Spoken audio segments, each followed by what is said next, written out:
All right, welcome to 2D4 Damage, the show where we talk about all things RPG, everything from games to mechanics to the lore of the worlds or writing within them, or just our love of dice and minis.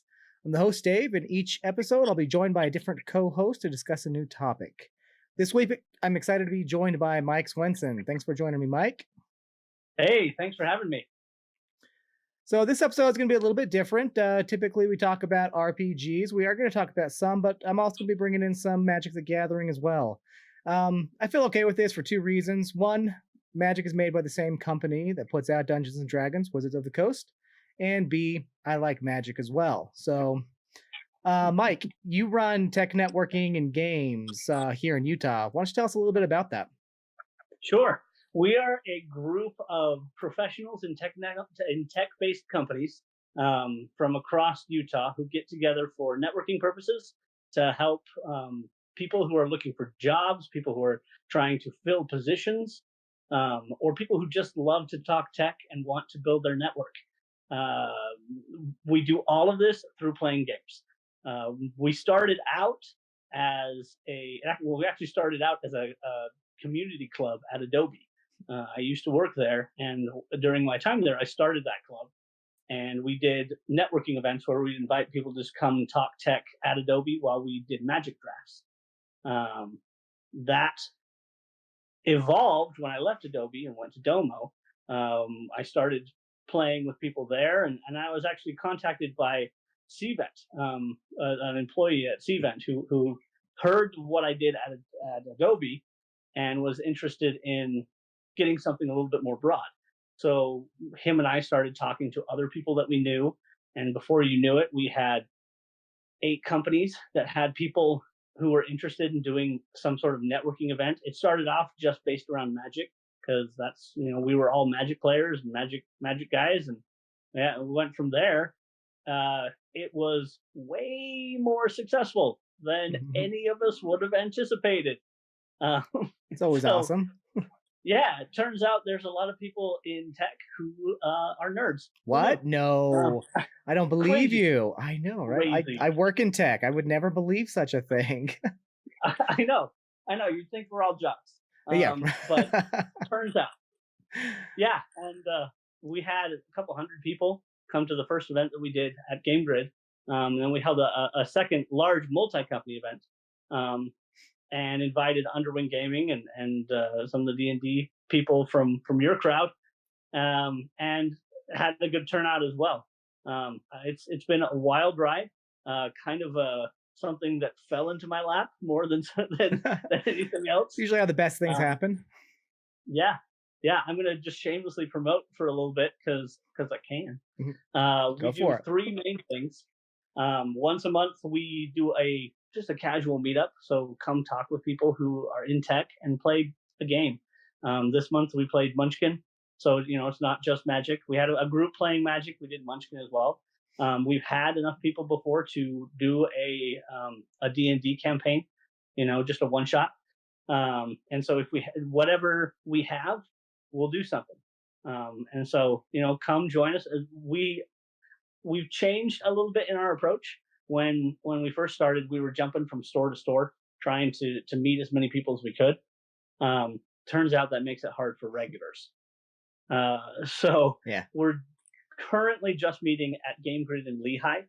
Part of the shameless plug, though, is I would love to get a group that meets up north and a group that meets down south Provo area. So if there's anyone who's interested in working with us, like I said, we're all volunteers. This is, we're not paid or anything to do this. We just do it because we love games and we love tech. So that's the first event. The second one we already talked about a little bit, the big networking events that we do, where we invite companies to come and recruit and talk about what they do while we have a Magic tournament and D&D games and anything we can get going. Just so that we've got a nice casual environment for people to be able to talk about their careers, but also have fun and meet people.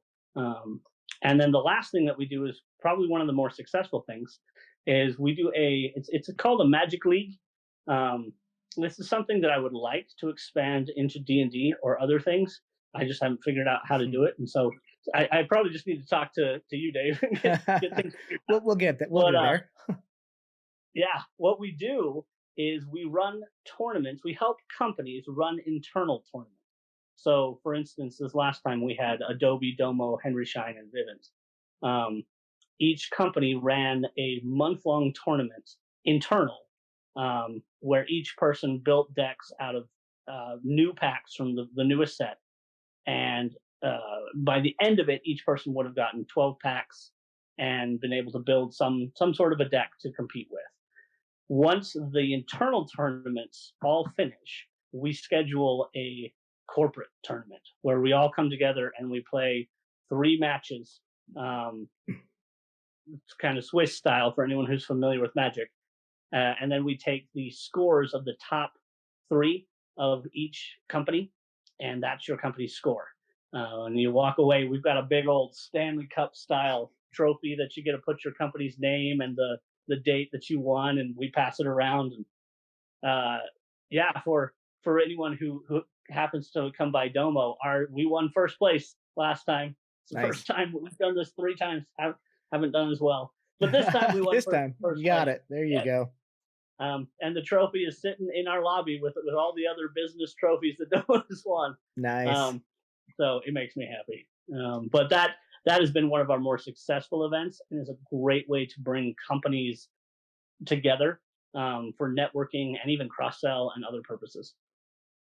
But yeah, that's Tech Networking and Games. Check us out, technetworkingandgames.com. Yeah. I'll have all of the links and everything down in the bottom doobly-doo, as I've heard it said before by a great man.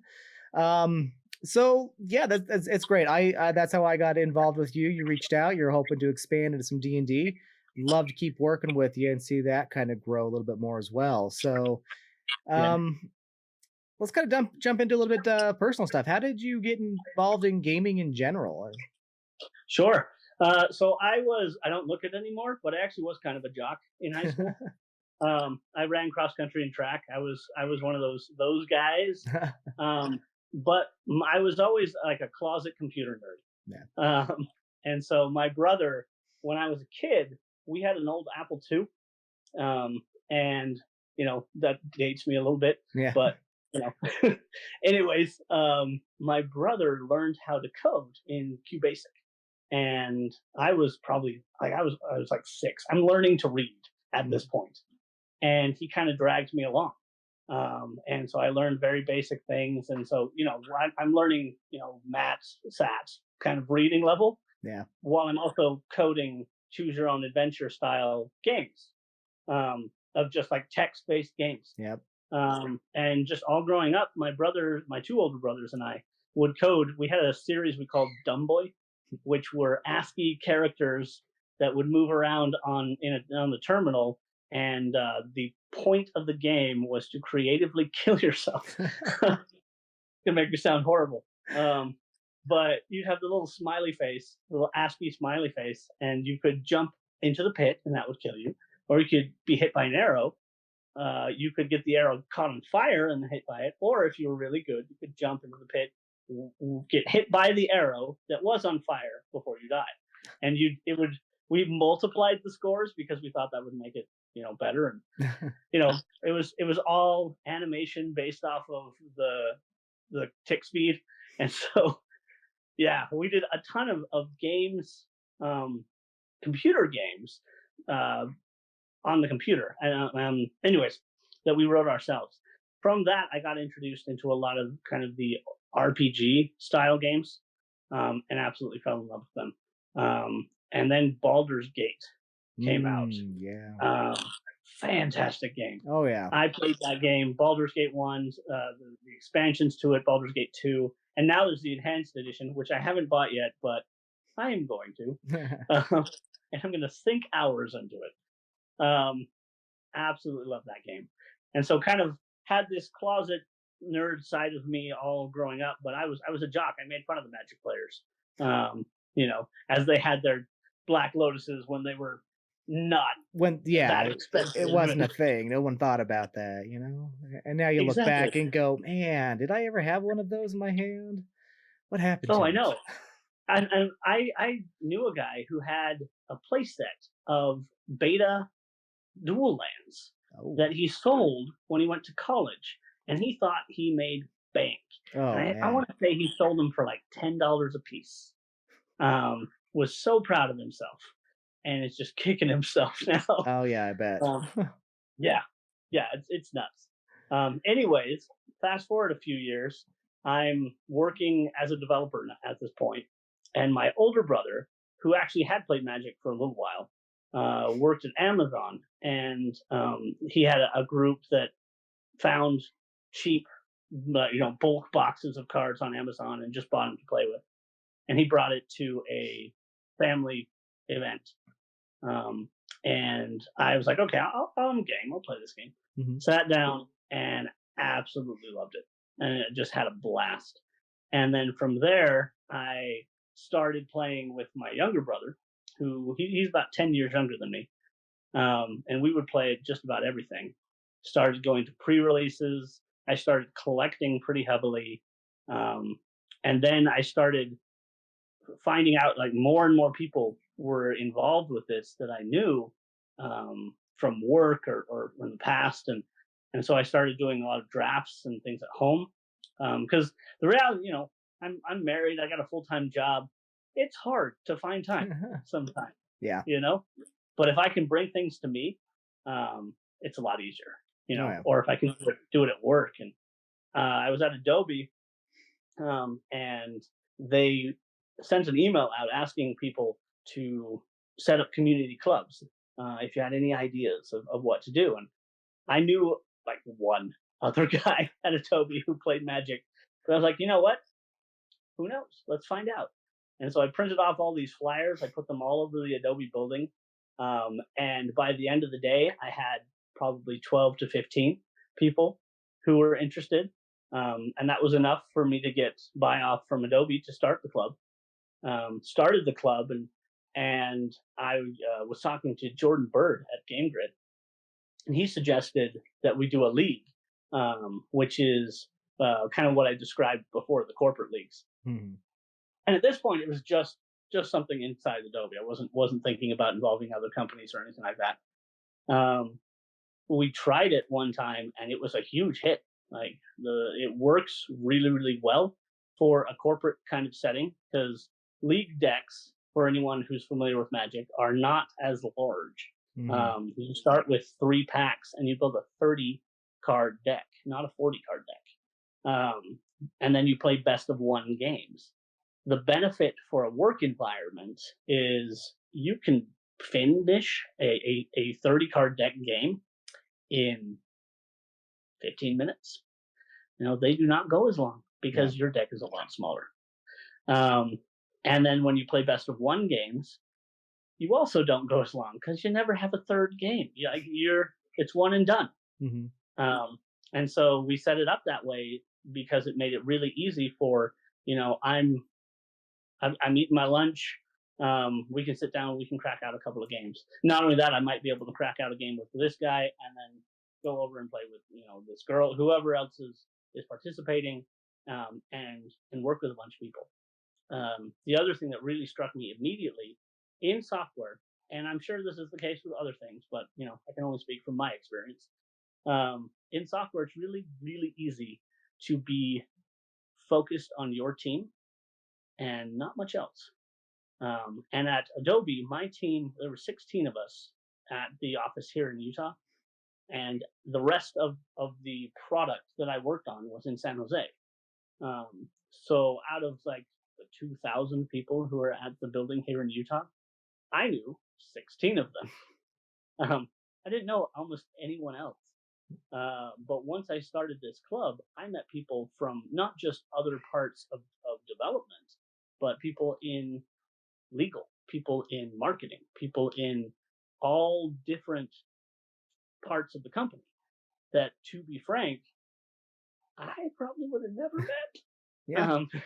You don't want to be meeting legal, right?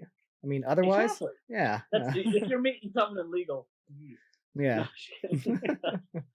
But it was a really good thing. And going to Domo, when I was brand new, there, and I didn't know anybody. And I knew one person who played because I had seen him at a pre-release. I hardly even remembered his name. I had to write it down so that I could find him in the system to see if he was interested in trying to start something. Um, and he introduced me to his, I think it was his manager at the time. I'm not entirely sure the relation, but to a guy named Brandon Hinson, who knew lots of people at Domo. And so, as the new person, I was very quickly introduced to people all across support in different sales positions, different customer facing positions, which was phenomenal as a developer because it's so easy for everything you receive to be in a Jira ticket behind a faceless name, you know? And I was in the first couple of months of me being there, I knew half of support. These tickets coming through, I could talk to them in person. I'd already built a relationship with them. Could ask them questions about it. You know, it wasn't a nuisance trying to get this guy off my back. It was a, hey, Darius, how tell me what's happening with this ticket. Hey, Steve. Hey, Ashley. Hey, you know, names to people, which in development doesn't happen. Yeah. Well, And in a so, lot of areas, not just development. It's, it's one of the nice things about things like this is it does bring people together, and it is a very open community. Those people that do, us geeks, we stick together once we learn it. Once we get to know each other, we like, oh, we have something in common, and this is something that we love to do. It's not just like how's the football team or go sports. This is something that we love, that we're always really passionate about, and so. well, and it's been amazing to me how much that benefits the company itself. Mm-hmm. You know, it's not just a couple of guys who are wasting some time during lunch. You know, it's people who are building relationships that they can use for practical applications in their job. Yeah. It's been awesome. But yeah, kind of got really heavy into Magic from there, and then we're actually sitting. This is my game room in my basement, and so I built it. It took me 7 years to build this room. But yeah, you can see. I'll give a little bit of the grand tour here. Yeah, let's see it. You can see there's my collection of games all across here. Nice. And you've got minis and other D&D stuff in that cabinet. The whole room is painted with 34 different references to geek culture. Might recognize a couple of them. Oh yeah, there's Baba Yaga. So, yep. That is awesome. Baba Yaga was the first one that you noticed? Oh, yeah. Who doesn't recognize Baba Yaga's hut? I mean, most people are like, they always say Zelda, which is wrong. Right. But I get that a lot. That it's Zelda. No, that's Link. Yeah, I know. I got a couple down here that people get wrong all the time. Do you know that one right there? Chocobos, yep. Well done. Oh yeah. You got Alice in Wonderland. There's actually game pieces hidden all over the room. You got Winnie the Pooh in there. Yeah, Winnie the Pooh. That's actually for my daughter. That's awesome. Yeah. So your daughter, you how many kids you have? You were telling me that you play some D&D with them. Yes. So I have 4 kids, 3 boys and a girl. So my daughter actually passed away last year, and so that's why she's painted on the wall. So she's always with us when we're playing.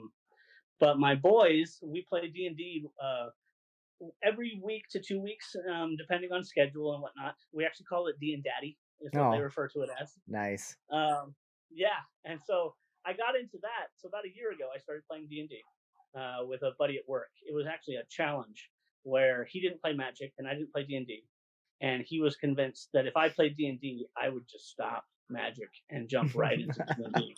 It was the better game. And I told him, well, tell you what, you join our league and we'll see what happens. And he's played every league since, pretty much. And he's definitely more of a D&D player. I wouldn't say I by any means have turned him or anything, but he still enjoys it, and it's an easy thing to do at work. We've tried a couple D&D campaigns at work, and it's a little bit more tricky. It works. You can make it work, but it's a little bit more tricky. Anyways, I go to his house every other week for D&D with his group out in Eagle Mountain, and yeah, I had a blast with it. I decided that it was something that I thought I could do with my kids, and it would be a great opportunity to learn how to DM. Hey, there you go. Which I'm pretty sure I'm doing wrong. But they don't know. Hey, there's no wrong way to DM, especially if everyone's having fun. I mean, as long as the kids are there, that's all that matters. So my boys are 7, 5, and 3, and all of them play. The 7-year-old definitely, you've got the differences between those ages. So he's a lot more involved. He's very excited about the things that we find, but everything that I come up with is amazing. Yeah. Like they are just glued to it. Like recently, and I'm not following I'm making this whole thing up. I'm kind of following a strategy someone mentioned before of just basically have 2 to 3 options for everything, and then let them guide the story. And so, my son named his character. He's a dwarf fighter named Pink Battlehammer. Nice. He painted his own mini. It's sitting right over there. And he was going to paint. He painted the Battlehammer on the mini pink because his name's Pink Battlehammer. He's got to have a pink Battlehammer. Yeah. And then he broke it off and lost it. Oh no. So he doesn't have his pink Battlehammer anymore, but that's okay. And then my second son named his Link Gemflower. 2 reasons. 1, Link rhymed with pink, and he thought that was hilarious. And 2, he was sitting in this room, and right there is Link. There's Link. So it was good inspiration for him. Gemflower we actually got from a random name generator that I showed him that I had. He was like, let's pick one, and he picked Gemflower. And then my youngest, his name is Walter, and his character is named Sir Walter the Brave, which the adjective, is that the right term for it? I'm not an English person. At the end changes all the time. So sometimes it's Sir Walter the Strong because this week he wants to be strong. Nice. And for his character, I didn't even bother to roll up stats because he's not always there, and sometimes he doesn't want to roll the D20. He wants to roll the D6. Yeah. Or and so I just kind of let him do whatever he wants to do, and then I, in my head, try to make it fit whatever's happening. So his impact on the game is about equal to what his brothers are doing, but he doesn't have to think about anything. Yeah. You just kind of make it work with the kids. I'm running one for my family, and my 3-year-old, he gets involved and he wants to play, but he's constantly coming and going. So we just made him, he's an imp. And whenever he comes into the room, the imp shows up and lets out a massive scream, and everyone in the area, no matter where they are, has to make a Constitution saving throw. Yep. Yep. So Sir Walter the Brave, do you know the character Shadow from Final Fantasy 3 or 6? Yeah. That's what he's basically based off of. He's that mysterious knight. No one knows what he looks like. He comes and goes. Yeah. Nice. So it's same kind of concept. Yeah, that's great. Just let them have fun, and as long as they're having fun, there's no wrong way to do it. As long as everyone at the table is having a good time, and it's a great way to bring family together. Yeah. Well, and like other stuff, I mentioned my daughter. There's a character. So my daughter was named Lexi, and there's a character in the game who's kind of like a saving guardian angel kind of character called Lexus Heavenborn. And so, it's been kind of fun because we're able to kind of still include her, and not to get too sappy or anything, but yeah, it's been a good thing for my boys. Plus a good thing with her passing for them to deal with that. Yeah. Well, that's awesome. That's great. I always love hearing when families come together around a table and get a chance to play games together, especially D&D. That's always great. So What you've been doing this for a year now. What tips would you give to someone that wants to run games with their family? Don't overthink it. You know, honestly, just the experience and learning from the experience, it can be fantastic. I can go in and, for instance, I'm probably still actually doing experience wrong. But I was doing it really wrong initially, and they were just leveling up like crazy. Um, but my kids don't know that, and I could tell them, "Hey, I did this wrong," and make a big deal about it and try and fix it. But they're happy where they're at right now, and all of a sudden it got harder to level up, but it's not so much so that like they don't really notice that. They just every time we finish a battle, they just go, "Did we level up? Did we level up?" And I'll go, "Not this time, but you're so close." Yep. And they're just as excited about it. So don't overthink it. If you break rules or you do things wrong for the first little bit, just roll with it, and move on. And you can change it, or you know what? If it works well for your family and you liked it, keep doing it wrong. Just this is not like a highly regulated thing. You're not going to absolutely ruin their lives because you misread a spell, Yeah. or something like that. It's okay. The other thing that I will say is, especially if you're working with little kids, um, weigh it heavily in their favor. There's a big difference. So being with this D&D group of adults versus being with this D&D group, all 7 and younger, there's a lot of things that I can do that is more fun for them, that wouldn't necessarily be fun for the adults. Yeah. So, for instance, like the stories and the plots that I come up with are pretty ripped out of other stories, and where adults would be like, "Well, how this is going to end," but my kids don't, because, or even if they suspect it, I can put the most minute of twists into it, and it's completely new to them. Where with adults, it would be like, "Well, you're horribly uncreative." And yeah, and so you got that problem. But then in addition to it, like we had one night where we invited their cousins to come over and do it with us.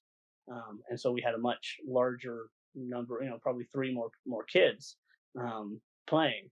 And I had decided beforehand that I wanted a minotaur to fight this group of like level 1, level 2 kids, without reading the minotaur details.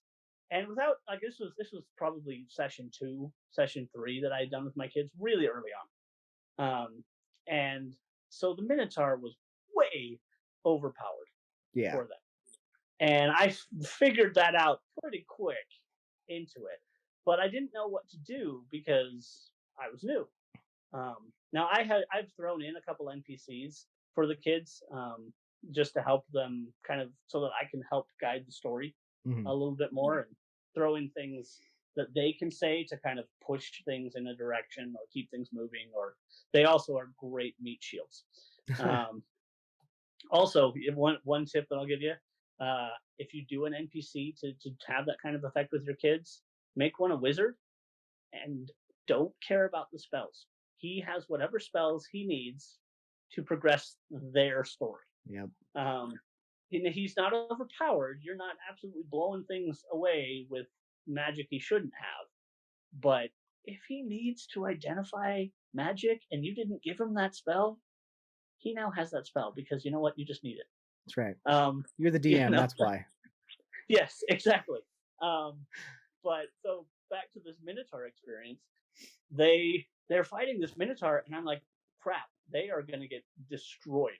So they randomly found this passage that they could fit in that the Minotaur couldn't, and it took them up above the Minotaur to where they could shoot arrows at it. Nice. And it couldn't, just something really quick to help save them. And then I threw my NPCs down there to fight him, and it just so happened this was completely luck, but I did not roll better than a 2 for the Minotaur. He crit failed so many times, and I just, because I tell him, hey, he failed epically. I don't necessarily say he got a 1, but I say he failed epically, and I try and make it more epic when the bad guys fail than when they fail. So like if they fail, oh, they missed and they fell down on their knee. They have to take one of their movements to stand up next turn. I'm sure the rules are not quite that way, but they're simplified. Yeah. Whereas with Minotaur, he failed. He swung his axe. He lost his grip. It made him flip onto his back, so he's now prone. The axe goes flying and embeds itself into the stone wall. Where it's way, way more dramatic. Yeah. For the bad guy, the kids are laughing their heads off at this point because I'm acting it all out, and I do like voices, and I try and do accents, which are horribly wrong, and I'm sure I'm terrible. But you ham it up for the kids, and they have a blast. And in this case, they were able to beat the Minotaur. And my favorite part with that story is we have this. She's like 6, just this little girl, my niece, who she was kind of timid the whole time, and she had been kind of running around hiding, and she finally decided she was going to go up and attack. And she's a rogue, and she had a dagger and a bow, but she really wanted to use her dagger. And so I was like, okay, you can go right up to the Minotaur. Well, she'd been running around while everyone else is just pelting this Minotaur. And she runs right up to him and just happens to hit him when he has 2 health left. Oh, nice. And she kills him. And she couldn't have been. She was just glowing. Ecstatic. That's she awesome. Took out the Minotaur. But yeah. That's awesome. It's a great thing to do with kids. I agree. Absolutely. I think everyone should play it with their family. We sit down for just an hour once a week and just play a short campaign, but we do it as a family together, and we just have a great time doing it. Yeah. So I haven't yet been able to convince my wife to do it, but one of these days. One of these days. Yep. Just convince her. Have her sit at the table and she'll get hooked. We'll see. Yeah. So I kind of want to bring it back around to tech networking and games. Sure. What are your future plans? You were talking about you wanted to see it expand to the north. Like how far out are you looking to go with this? That's a fantastic question. I have absolutely loved what this has done for people that I know. I can name people who it has helped them find work and find people to talk to. One of the things that has been absolutely touching for me with this was before I started. This was probably a couple weeks before the guy from CVent called me. I was talking to a guy while playing Magic, just casual, hey, what's your name kind of stuff. And I asked him, hey, what do you do? And he goes, well, I got my degree in CS, but there's just no work here. And so I do tech for an elementary school. He did the networking and help them with just computer stuff at the elementary school. And I was a little shocked because at that time, I was at Adobe and I knew we were desperately looking for developers. And we could never find enough good developers. And I had recently been talking with a couple of other guys I knew who said the same thing. And for someone to say there's no work here was just absolutely mind-boggling. It was strong, Yeah. And so I thought about that, and that's part of when the guy from CVent, I was like, yeah, this is perfect for people who, because honestly, I bet I know in his situation, it was more of he just didn't know where to look, kind of a thing. And so when we got this set up, it turned out that he worked with another guy who was higher up in the same company. So I'm going to back up a little bit because I mentioned he worked at the elementary school. He ended up leaving and got a job at a company. I'm leaving it ambiguous because I don't necessarily want to single him out.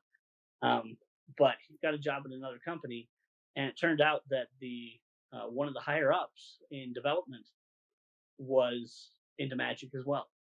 and they were introduced through tech networking and games, and he's been able to move towards a development career. Um, where he when he got the job at the company, he got the job doing phone sales, Yeah. so not a CS job, but was introduced to people at that company that could invest, that was already invested in him, could invest a little bit more and help him move in that direction. So when we talk about future plans, I would love to see this grow up. Specifically in Utah, because that's where I'm based and that's what I can do. What I'm finding, because at the end of the day, it's mostly me. Um, I've got contacts at other companies, but it's we're not an official company.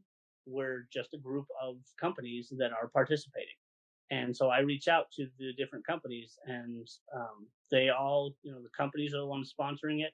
Tech Networking and Games does not sponsor any of this. We're not paying for it.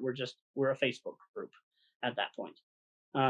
And so as that, we have the companies back everything. The events that we have are a Domo Henry Shop Adobe event from the company, and then usually the vendor will back it. So in the last case, that was Game Grid.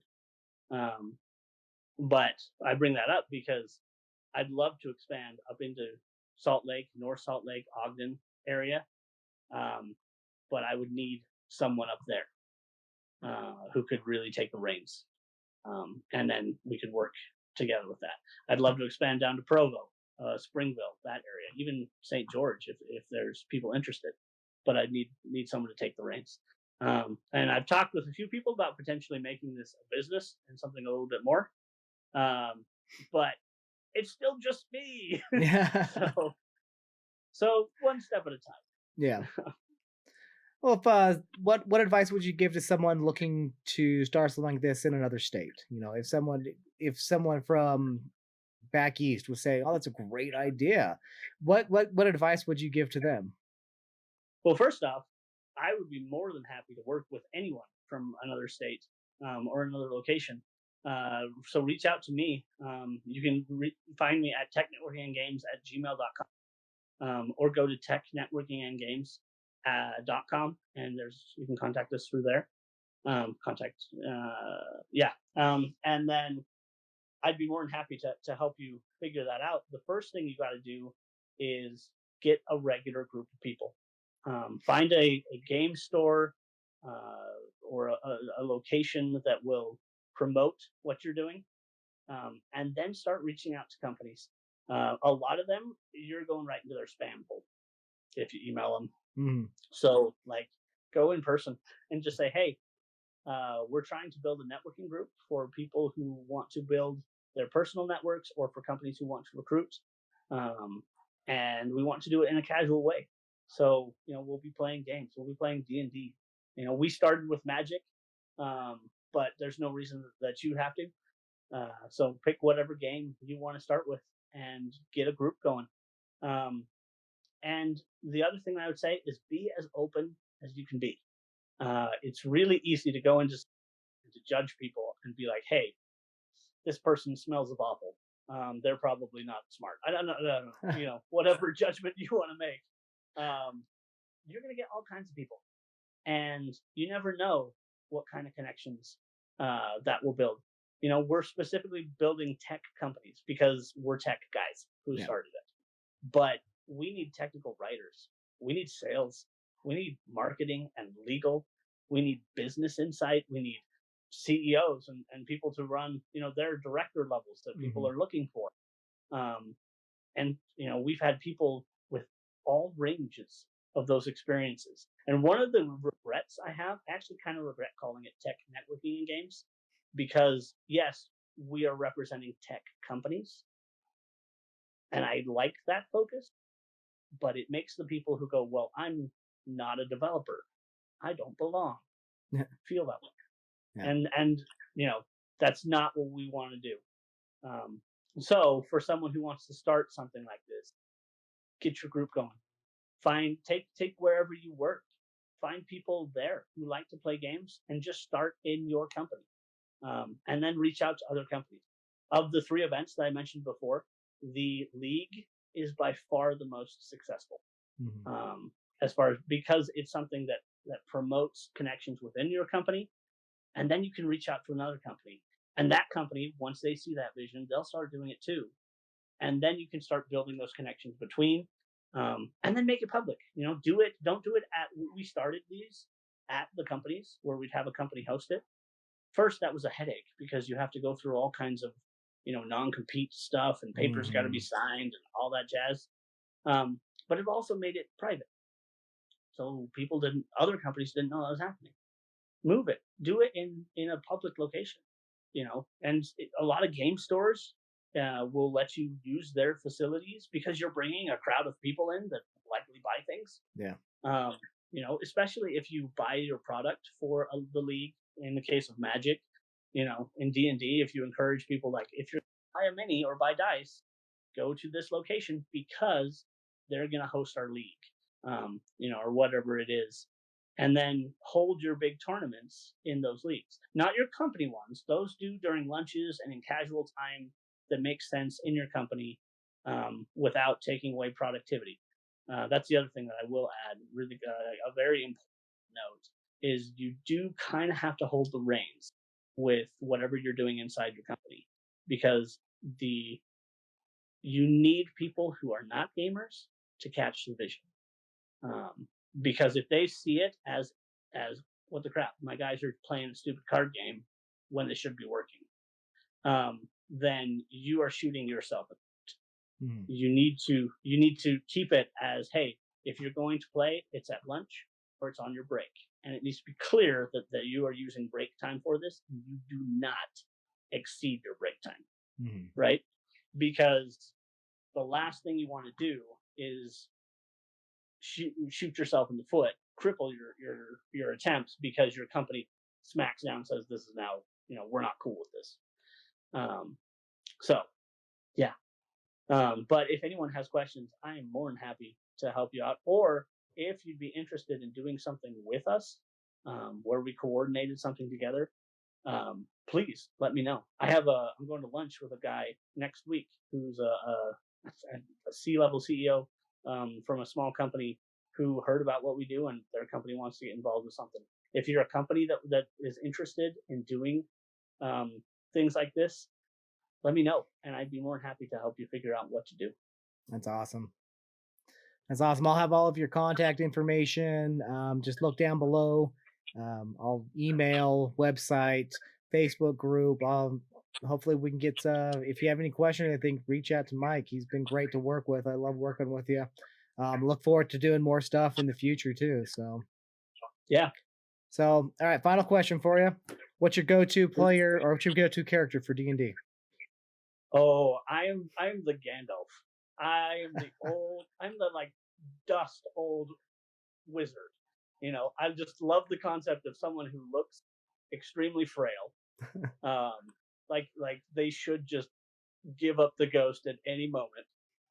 But then whips out, a fireball or just some massive spell and just destroys things. I love magic. Not just the game, but I love the concept of magic. Always have. And Lord of the Rings and The Hobbit, that was something I grew up with. My dad's a librarian, so there's a huge influence there. Nice. And yeah, if I could play Gandalf, either that or right now I'm a tiefling, but about everything else is the same. I'm the small little tiefling who's a wizard, and yeah, that's where I live. Well, good deal. I guess somebody has to like the wizard, right? There's a few of us. All right. Well, thanks so much again, Mike. If you have any questions, feel free, reach out to me, underthewinggaming.com. Take a look at the links below. You can go ahead and reach out to Tech Networking and Games.com. Send them an email, join them on Facebook. They're always looking, they've got you post all the events there on the Facebook page. And thanks everyone for joining us. And as always, may the dice be forever in your favor. Thanks again.